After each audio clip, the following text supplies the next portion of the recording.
Jangankan di YouTube, di urusan belusukan yang sangat identik sekali dengan bapaknya atau dengan Pak Jokowi, Gibran kalah sama Deddy Mulyadi.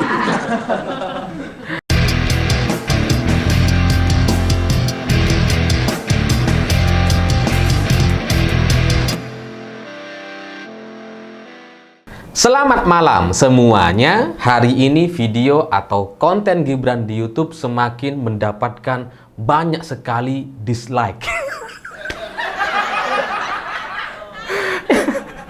Ini ajaib gitu ya, karena orang lain kalau bikin konten atau video, termasuk saya, yang kita lihat berapa jumlah likes, berapa jumlah view-nya gitu. Tapi khusus konten atau video Gibran yang kita lihat, yang bikin kita penasaran, berapa jumlah dislike-nya. Karena per kemarin itu jumlah dislike-nya mencapai 92%.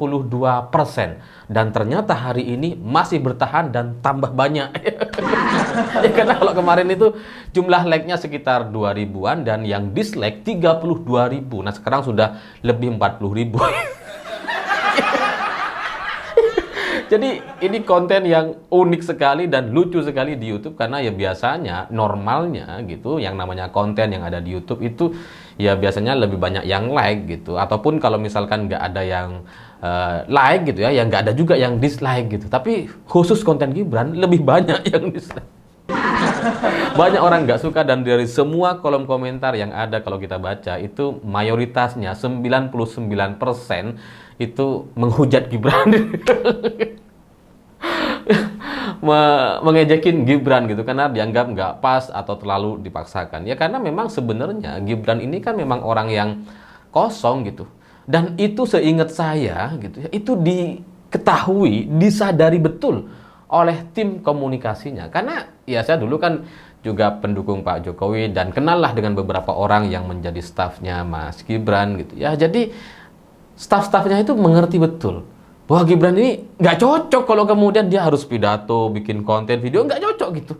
Makanya sejak awal Gibran muncul, entah itu dari wali kota sampai menjadi calon wakil presiden, nggak ada dia bikin konten atau pernyataan-pernyataan yang dalam durasi panjang, itu nggak ada.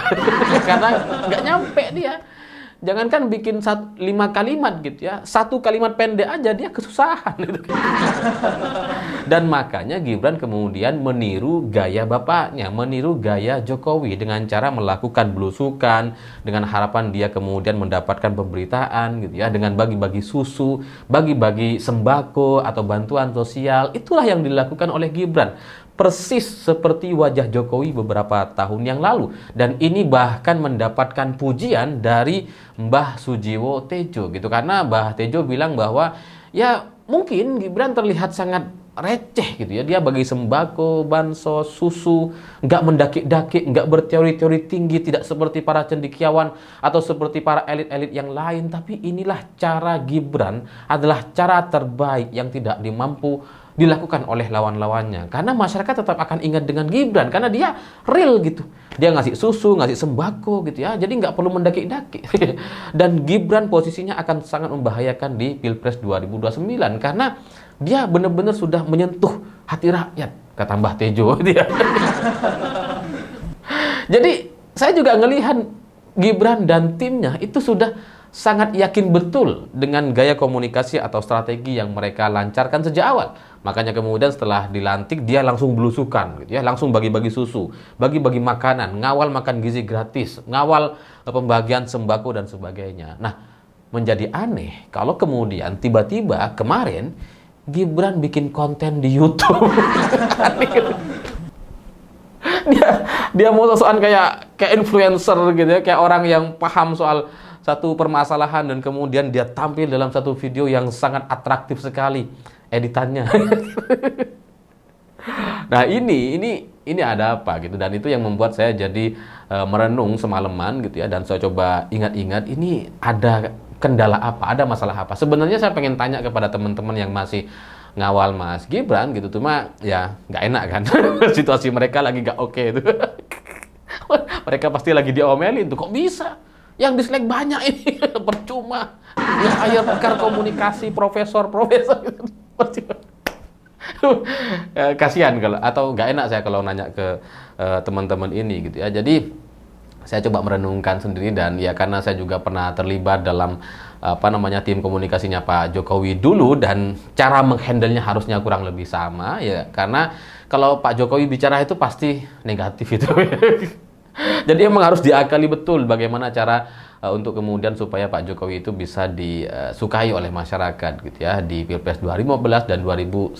Jadi kurang lebih Gibran punya kendala yang sama, dan seharusnya tim komunikasinya itu sudah memikirkan strategi yang baik agar tidak blunder seperti ini gitu. Dan setelah saya coba cek, saya coba renungkan gitu, ternyata memang apa yang dilakukan oleh Gibran dalam beberapa minggu terakhir ini itu sering blunder.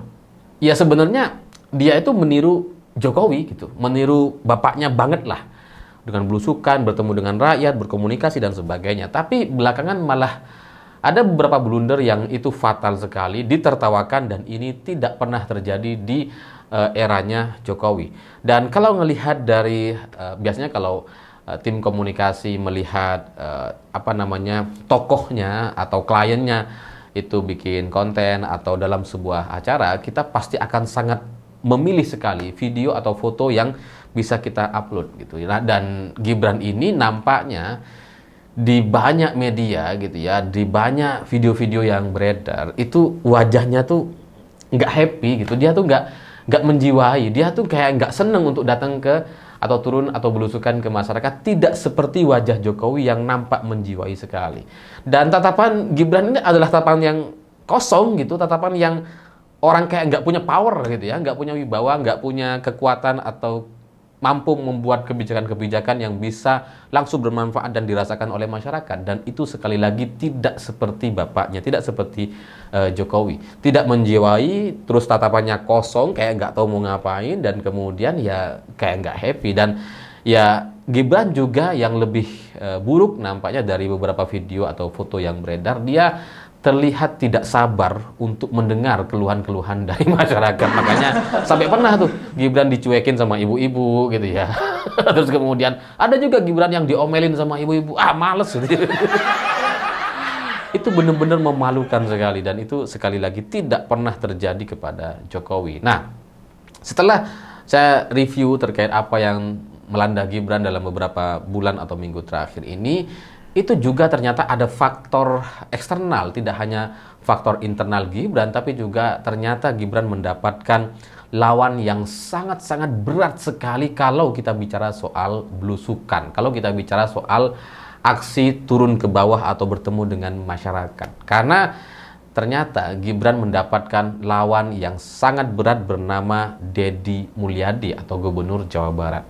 Deddy Mulyadi jelas bukan lawannya Gibran. Dia bisa tiba-tiba masuk ke dalam sungai penuh sampah gitu ya. Tiba-tiba dia masuk kotor-kotoran bersama masyarakat. Dia tersenyum sekali, happy sekali wajahnya ketika bertemu dengan rakyat. Gak ada tatapan kosong seperti Gibran. Gak ada keraguan untuk dia melakukan kebijakan-kebijakan yang langsung dirasakan oleh masyarakat. Nggak ada keraguan dari seorang Deddy Mulyadi, dan itu sangat luar biasa sekali, dan bahkan nampaknya ini lebih baik dibandingkan wajah Jokowi beberapa tahun yang lalu. Deddy Mulyadi hari ini benar-benar sangat luar biasa. Ya sebelumnya dia memang juga sudah sering sih bikin konten gitu ya, dan sering juga belusukan, tapi sebagai Gubernur Jawa Barat panggungnya lebih besar lagi hari ini, dan itu gebrakan-gebrakan yang dilakukan oleh Deddy Mulyadi benar-benar membuat masyarakat tuh jadi punya hubungan emosional, seperti misalkan membubarkan Hibis, kemudian menyita beberapa ruko atau rumah-rumah yang dianggap tidak sesuai dengan peruntukan gitu ya. Itu benar-benar membuat masyarakat Jawa Barat atau bahkan rakyat se-Indonesia itu bisa melihat perjuangan atau keikhlasan, atau bagaimana seorang Deddy Mulyadi, Gubernur Jawa Barat, bisa memberikan harapan baru bagi masyarakat-masyarakat yang mungkin rindu dengan gaya Pak Jokowi di masa lalu. Jadi ya Gibran kalau mau melawan aksi belusukan atau memainkan di wilayah yang sama, yakni belusukan, bertemu dengan rakyat, atau ikut terlibat dalam membantu masyarakat dalam banyak sekali kegiatan, itu rasanya tidak akan bisa menang dengan Deddy Mulyadi. Jadi ya itulah mungkin gitu ya faktor-faktor yang kemudian membuat Gibran galau Dan akhirnya kemarin tiba-tiba tim komunikasinya mencoba bikin konten di YouTube gitu, karena seorang Deddy Mulyadi selain dia tidak bisa ditandingi oleh Gibran di soal belusukan atau bertemu dengan masyarakat atau bagaimana dia langsung bisa nyemplung ke sungai penuh sampah gitu ya. Tatapannya happy sekali, sangat percaya diri sekali gitu ya. Deddy Mulyadi juga ternyata adalah orang yang sangat-sangat aktif sekali di YouTube. Dan lagi-lagi Gibran tidak bisa menandingi ini semua gitu. Karena jangankan di YouTube gitu, Gibran yang ya YouTube-nya jarang lah gitu ya, dia tidak punya kekhasan gitu ya. Jangankan di YouTube, di urusan belusukan yang sangat identik sekali dengan bapaknya atau dengan Pak Jokowi, Gibran kalah sama Deddy Mulyadi. Jadi ya mungkin karena situasi yang seperti ini, Gibran kalah telak dari seorang Deddy Mulyadi, ibaratnya kalah di soal belusukan, kalah juga di konten sosial media, itu ya mungkin bisa dibilang kalah di darat dan udara. Udah kalah semua tuh. Jadi apalagi kemudian aksi belusukan yang dilakukan oleh Gibran malah sering negatif dan terus menurun, menjadi semakin tidak menarik, dan berita-berita Gibran datang ke sekolah atau mengawal makan gizi gratis itu menjadi juga semakin senyap gitu ya. Jadi ya mungkin dengan faktor-faktor itulah yang membuat Gibran harus segera melakukan satu terobosan dan berharap bisa menjadi satu tokoh influencer gitu ya, yang bisa bikin konten YouTube dan disukai oleh banyak orang. Ya kalau konsepnya seperti itu ya ternyata memang malah mendapatkan dislike yang lebih banyak gitu, karena kayaknya tim komunikasi Gibran ini lupa bahwa platform YouTube itu bukan kayak Instagram atau TikTok atau Facebook yang secara kolom komentar itu bisa diatur gitu. Bisa diserang dengan buzzer gitu ya. Itu di Facebook, Instagram, dan TikTok gitu. Bisa seperti itu. Ada banyaklah orang-orang yang menawarkan jasa itu. Tapi di YouTube ini komunitas yang berbeda gitu. Sekalipun kamu punya buzzer, sekalipun kamu bisa mengerahkan ribuan orang gitu, tapi komunitas komentator di YouTube itu mayoritasnya adalah akun-akun real yang mereka bisa bebas sekali, sebebas-bebasnya untuk berkomentar di kolom komentar gitu. Jadi usernya lebih real, buzzernya sulit untuk kemudian mengimbangi, dan komentator yang ada di YouTube itu jauh lebih aktif dibandingkan di Instagram, Facebook, ataupun TikTok. Karena kalau di platform sosial media yang lain gitu mungkin banyak usernya itu ya nggak terlalu aktif komen, tapi di YouTube ini aktif sekali sehingga sulit untuk dikendalikan oleh buzzer, sulit untuk kemudian dikuasai oleh buzzer. Dan selain itu mungkin tim komunikasi Gibran juga perlu menyadari bahwa suatu gaya komunikasi yang bagus kalau kemudian itu dipakai oleh Gibran belum tentu cocok gitu. Ya ini kan ibarat pakaian gitu ya. Pakaiannya misalkan bagus, mahal, mewah gitu ya, didesain oleh orang terkenal, tapi kalau dipakai Gibran kebesaran gitu, jadi jelek akhirnya. Jadi ya ini saran gratis dari saya, dan ini saya tahu betul ini adalah sangat mahal saran dari saya ini gitu ya. Kalau Gibran mau kemudian tampil di YouTube, saya harus bisa menyampaikan bahwa caranya bukan begini gitu. Caranya atau gayanya bukan gaya-gaya kayak Timothy Ronald atau orang-orang tokoh influencer yang atraktif sekali editornya. Enggak. Kenapa? Karena Gibran adalah pejabat negara, dia adalah wakil presiden, dia bukan saya, bukan orang-orang biasa yang ya punya punya ruang untuk kemudian mengekspresikan semua pendapat dan pikirannya dengan editor-editor yang atraktif gitu. Saya pun sendiri juga sudah mulai mengurangi proses-proses editing yang atraktif seperti itu, tidak terlalu banyak sentuhan editor gitu ya.